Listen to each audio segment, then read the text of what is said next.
எல்லாருக்கும் வணக்கம். இப்போ 2 ஆதிபத்தியம் இருக்கிற கிரகங்கள் வந்து அந்த தசாபதி வரும்பொழுது வந்து எதை வந்து எந்த எந்த வீட்டோட வேலையை வந்து ஃபஸ்ட்டு பண்ணும்? இது வந்து ஒரு ஒரு முக்கியமான கேள்வி இல்லையா? இப்போ வந்து உதாரணத்துக்கு கும்ப லக்னம்னு எடுத்துக்கிட்டோம்னு வச்சுக்கோங்களேன். சனி மகர தசை வருதுன்னா, சனி வந்து பார்த்தீங்கன்னா லக்னாதிபதி, அதே சமயத்தில் விரையாதிபதி. ஓகேங்களா? ஸோ கிட்டத்தட்ட வந்து எந்த வேலையை வந்து ரொம்ப மேஜரா பண்ணுவார், எந்த வேலையை வந்து கம்மியா பண்ணுவார். இப்படி சொல்லி பார்க்குறப்போ, அந்த 2 ஹவுஸ் இருக்குது பார்த்தீங்களா, அந்த 2 ஹவுஸுக்கு வந்து நான் ஏற்கனவே சொன்ன மாதிரி இந்த பாவத்பாவ விதிப்படி வந்து லக்னஸ்தானத்துக்கு வந்து சனி எத்தனாவது வீட்டில் உட்காந்துருக்கிறார், அதேமாதிரி விரயஸ்தானத்துக்கு வந்து சனி எத்தனாவது வீட்டில் வந்து உட்காந்துருக்கார். இதை வந்து பார்க்கணும். இதில் வந்து எது வந்து மேஜராக இருக்குன்னு இது வந்து எது வந்து மேஜராக இருக்கோ அந்த வீட்டு பலனை வந்து முக்கியமாக செய்வார். அதுலேயும் வந்து இந்த மூலத்திரிகோண வீடுன்னு சொல்லக்கூடிய கும்பத்தினுடைய வீடு, அதாவது கும்பராசிங்கிறது வந்து மூலத்திரிகோண வீடு இல்லையா?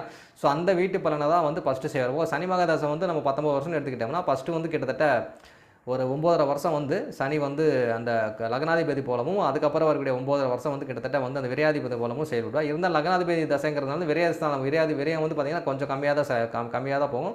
முக்கியமாக வந்து இந்த நபருக்கு வந்து சனி மகதசை வந்து ஓரளவுக்கு நல்ல ஒரு முன்னேற்றத்தை கொடுக்குன்னு சொல்லிட்டு நம்ம தாராளமாக சொல்லலாம். ஆனால் அந்த சனி வந்து உச்சமாயிடக்கூடாது. டேரெக்டாக வந்து உச்சமாக இருந்தார்னா கண்டிப்பாக நல்லது பண்ண மாட்டார்.